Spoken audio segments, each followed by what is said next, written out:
Oh, who's that I hear in the background? That's a better fish. Not too bad. Can't see what it's a. Oh, it's a bluegill. Bluegill. Look who just rolled up, literally. Oh.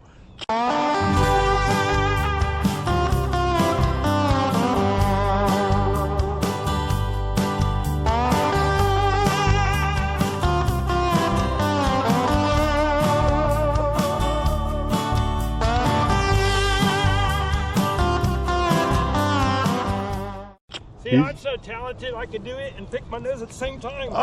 Now, it was at this moment that all of us realized that he was screwed, and there was nothing any of us could do to get over there to help him. And here's how the rest of it played out. Oh!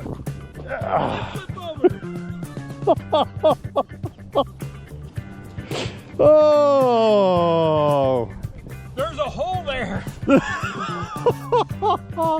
Oh!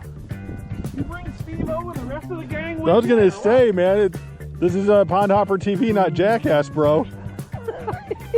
I had to be a stuntman for a minute. Well, that's gonna make for a great intro. Nitro Circus. I can hear the sensors now. I haven't picked my nose in so long, you know. Yeah, sometimes they get a little heavy in there. It kind of threw you back. Felt me going, but I couldn't.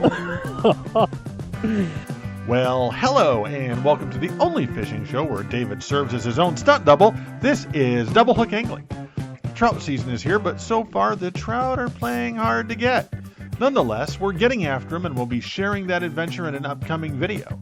In this episode, we return to Eagle Lake to see how it's recovering from the toxic algae outbreak that literally shut it down for most of the summer. We're grateful to everyone who has been supporting our new channel, Pond Hopper Outdoors. If you haven't had the chance to check it out, you'll find the link for it in the description below.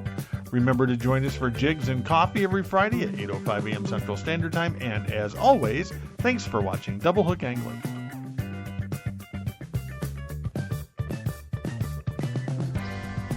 So,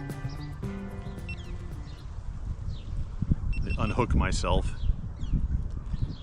So the rig I'm using here today is just a little orange weighted float and a banana jig tipped with a wax worm to start things off. Mike and I have been here about 10 minutes, had our lines in the water about 5, and I've already caught 2 fish and missed 3 other bites. So I'm anticipating good things here at Eagle Lake today. Here's hoping. Oh, here we go. Look at this behemoth here. Woo! Dang. The world's biggest crappie ever. Oh, got it right in the hard part of the lip. There's bigger ones in here, and I'm really kind of hoping to catch more crappies today, but there's one. Pretty little fish.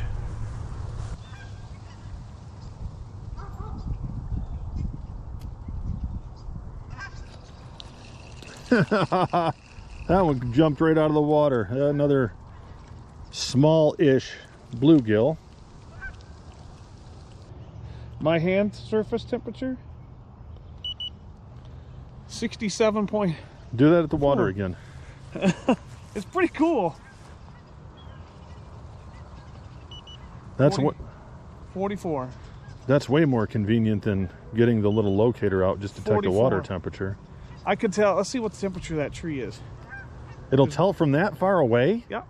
It's got that, as long as that laser reaches it within 100. All right, now point it at the sun and see if it'll take the temperature of the sun.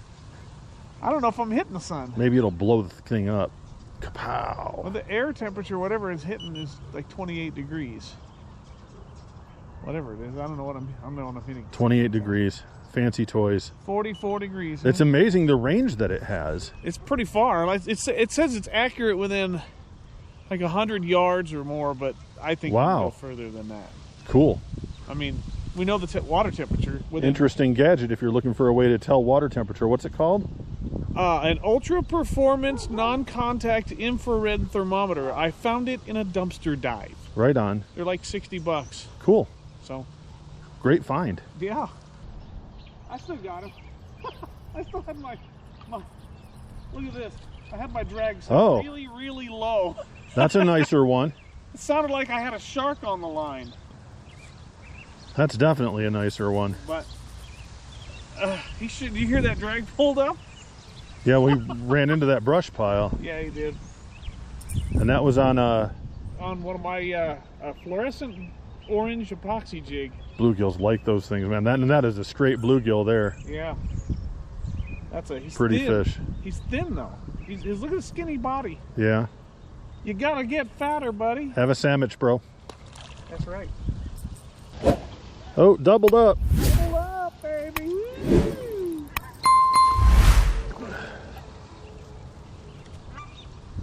You get a gilly? Oh, they're all about. They're kind of running all the same size in this corner.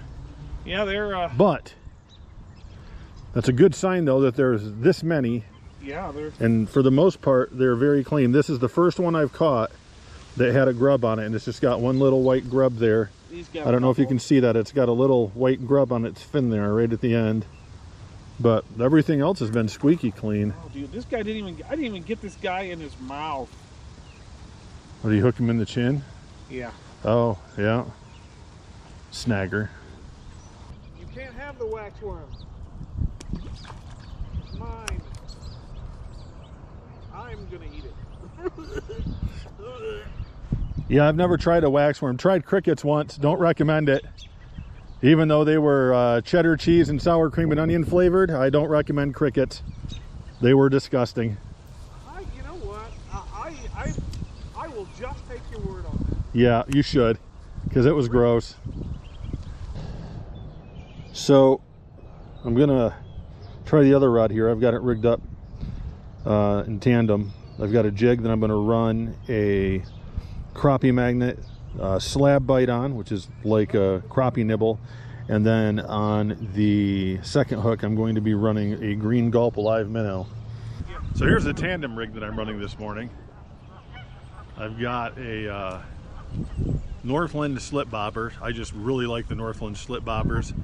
I've got a 4-pound Berkley fluorocarbon coated leader on here, and then I have a 1-inch Berkley gulp minnow, and then I have one of David's hand-tied jigs here. It's white with a crappie magnet nibble on here.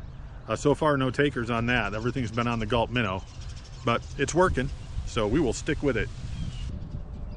Well, here's another one hit the gulp minnow, and that's, you can see, a much better fish than we've caught already today. So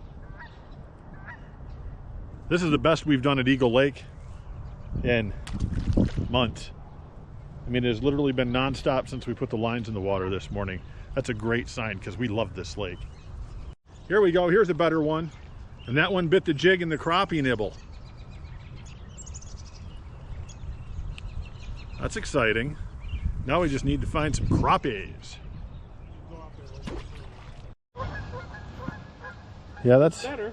Yeah, that's better. I switched from that curly tail to this, and I'm getting fish again. Well, hopefully when we start working our way around the pond, we'll find some bigger fish. Usually we find, I mean, this corner is good for finding big crappies. Both the big crappies I've caught out of here have come out of this corner. But you just got to be patient. Yeah. They're far and few between a bite over here. Once Gregory gets here and he starts throwing a bunch of different crap out there, we'll find out what they want. Yeah. That's a better. What do you got over here now? That's fatter. Yeah, that's. They're getting fatter, but they're not getting bigger. Oh, there was another bite right there.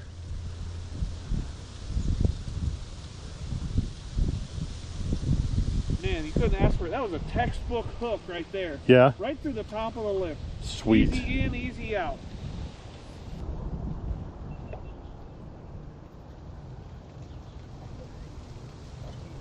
There's a fish. Hey, double. Oh, we almost doubled up. Almost.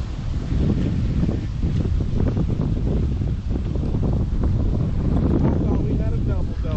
Not a hog by any means.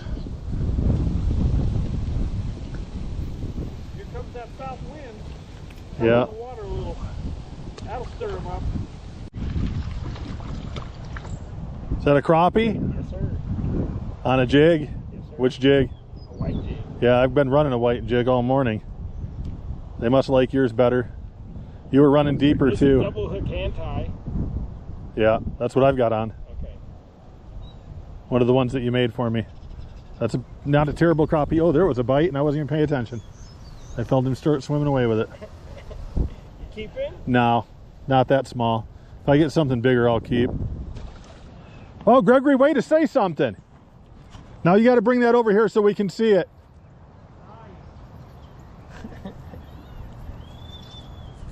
Gregory just always. All of a sudden, I just heard something thrashing in the water, and Gregory's got himself about a 14-inch bass there, it looks like. Yeah. On what? On a size 10 1/64 jig. With a It probably gulp minnow. Gulp minnow or gulp maggot?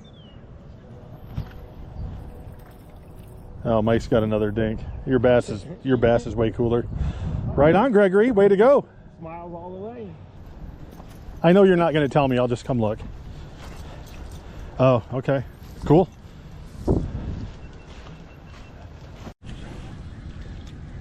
Crappie! I got a crappie!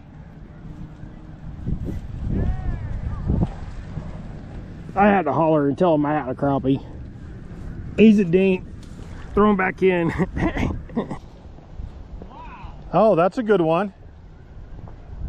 Was that on your epoxy jig? Yes, sir. With a waxy, huh? I went down about 3 foot. They're deep. Hold it up. Oh, that's a nice one. Look at how fat that thing is. Sorry. Oh, that's a nice fish, bro. That is a nice fish. Oh, yeah. Anybody want it? Nice one, Mike. Nah, I'm not going to keep any. That's fine. Yeah, nice one. I caught it out in front of Gregory. That's got some shoulders on it. That one does. Don't rip his lip up. There we go. Right on. Oh, that was the biggest one of the day. Yep, that's a good one. Woo-hoo. Good job, Mike. There's a fish.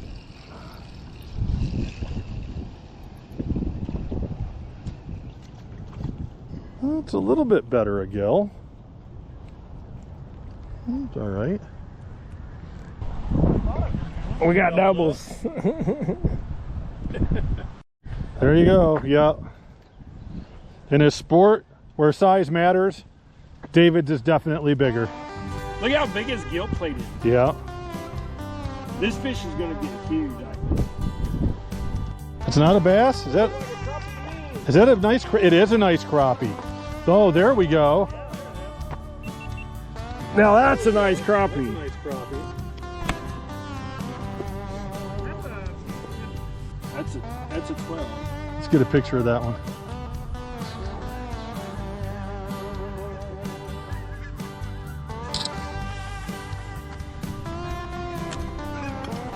Nobody's wanting it. Well, I seen that bopper go sideways. I was like, ooh, that looks like a crappie. And then when I hug into it, I was like, wow. So I switched to the same gulp minnow, the black and white one Gregory was using, and I started doing the slow retrieve that Gregory's been doing, and you'll never guess what happened. Back to back, better bluegills. So when in Rome, they say. A bigger bluegill. That's a nice, look how thick that one is. Oh. You could always say it was a 3-pounder, Mike. No, I wasn't having it. No, it was. I wasn't catching nothing else. Oh, what do you got? The way it's running sideways. Oh, that's a good one. He had to come up and say hi to you, right? Yeah, I see that. He wanted a camera shot. Yeah, he's all about the YouTube. Kind of had no choice hanging there, huh? Here's your chance. 10 seconds of fame, buddy. Just a swinging. Well, if the objective was to catch the tree, well done.